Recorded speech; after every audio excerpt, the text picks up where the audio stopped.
I wanted to just get your thoughts about the continued attempt of this administration to attack the birthright citizenship issue. There was a request by the White House that the Supreme Court take another look at another look at the birthright issue. Mm-hmm. And now I don't think it's, I don't think it's, and I don't know, I haven't looked at the legal pattern. It's not reasonable to take a look at it again because there are other cases that prompt that have gone through the lower courts. Mm-hmm. But I know that I feel like there are some behind the scenes conversations that go on a regular basis. There's evidence of that between Trump and some of the individual Supreme Court judges. And so it's a threatening concern. Yes, we can get to that one as well. I think that Okay. is, I think that's how the, I think it was Gorsuch that wrote the concurring decision.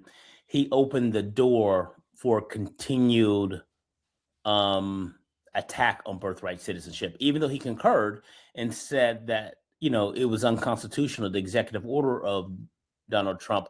But what he did was attempt to open a door that Congress could take a look at it. Right. And that was Kavanaugh, was it? Yeah, it's Kavanaugh. Kavanaugh? Yeah, you're right. Yeah. Yeah, it's Kavanaugh.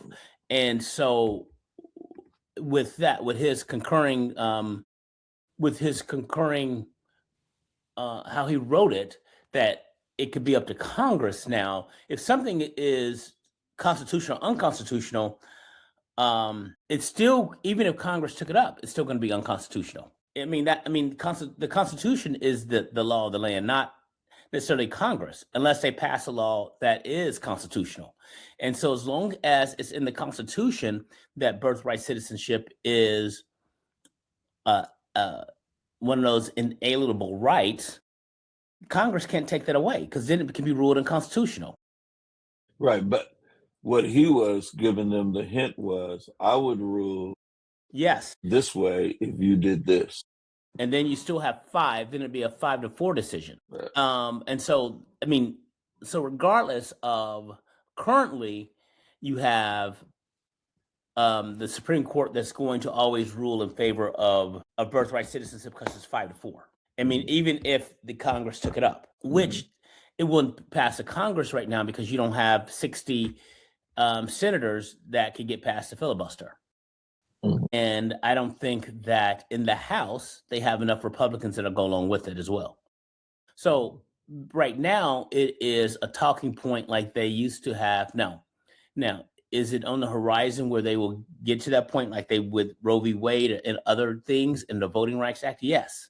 That's something that we have to always be on the radar, that they are systematically trying to dismantle any rights that were, how would I say this? They're trying to make sure they have all the power. Right. And I think that controlling the vote is 2 different ways. And one of them they've worked really hard on, which is access to voting.